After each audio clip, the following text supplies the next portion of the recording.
Postal ballot వివాదం మనం చూస్తూనే ఉన్నాము. ఈ పోస్టల్ బ్యాలెట్‌పై హైకోర్టుకు వెళ్ళే యోచనలో వైఎస్ఆర్‌సీపీ ఉన్నట్టు తెలుస్తుంది. ఈసీ నిర్ణయం తప్పంటుంది. ఎందుకంటే ఈసీ కేంద్ర ఏ రాష్ట్రంలోని దేశంలో ఏ రాష్ట్రంలో లేకుండా ఏపీలోనే కొత్త రూల్స్ పాటిస్తుంది ఈసీ అంటూ కూడా పేరు నాని, సజ్జల రామకృష్ణారెడ్డి గారు మాట్లాడడం కూడా చూసాము. ఆంధ్రప్రదేశ్ పోస్టల్ బ్యాలెట్ అంశంపై వైసీపీ తీవ్ర విమర్శలు చేస్తోంది. ఏపీ సీఈఓ ముఖేష్ కుమార్ మీనా నిబంధనలకు విరుద్ధమైన నిర్ణయం తీసుకున్నారని ఆరోపిస్తోంది.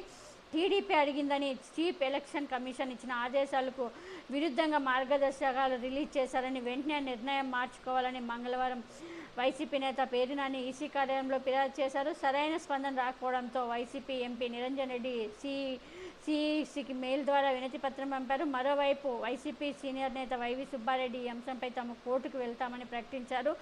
ఈసీ తీసుకున్న నిర్ణయం ఏమిటంటే ఆర్ఓ సంతకం ఉన్న పోస్టల్ బ్యాలెట్ కూడా పోస్టల్ బ్యాలెట్ చెల్లుబాటు అవుతాయి.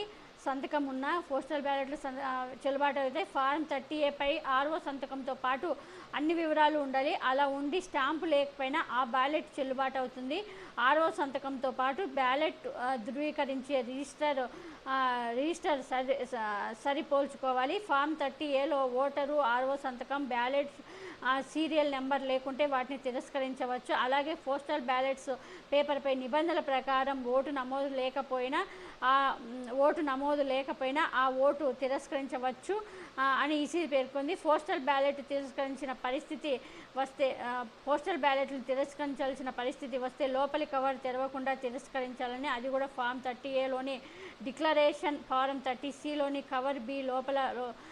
కవర్ బి లోపల లభించిన పక్షంలో తిరస్కరించవచ్చంటూ ఈసీ సూచించింది. అలాగే డిక్లరేషన్పై ఓటర్లు సక్రమంగా సంతకం చేయకపోయినా, లోపయిష్టంగా ఉన్నా తిరస్కరించవచ్చని తెలిపింది.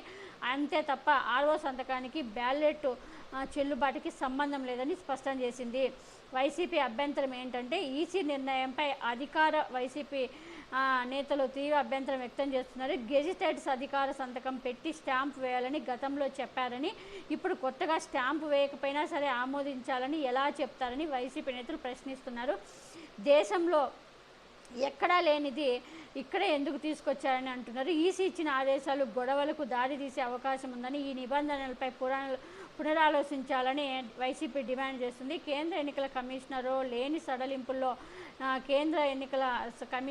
లేని సడలింపుల్లో కూడిన మార్గదర్శకాలు జారీ చేయడం సరికాదని అంటున్నారు. ఈసీ స్పందించకపోతే హైకోర్టుకు వెళ్లేందుకు సిద్ధమైపోతుంది వైసీపీ. ఉద్యోగుల పోస్టల్ బ్యాలెట్లు చెల్లుబాటు అయ్యేలా చూడాలని ఉద్యోగ సంఘాలు కూడా వినతి ఇవ్వబోతున్నారు. మరోవైపు ఉద్యోగాల పోస్టల్ బ్యాలెట్లు అన్నీ చెల్లుబాటు అయ్యేలా చూడాలని ఉద్యోగ సంఘాలు ఈసీని కోరుతున్నాయి. ఉద్యోగాలు తమ ప్రజాస్వామ్య హక్కును ఉపయోగించుకున్నారని, సంతకాల పేరుతో చిన్న చిన్న తేడాలతో తిరస్కరించవద్దని ఈ ఉద్యోగ సంఘాలు ఈసీకి వినతి పత్రం సమర్పించారు.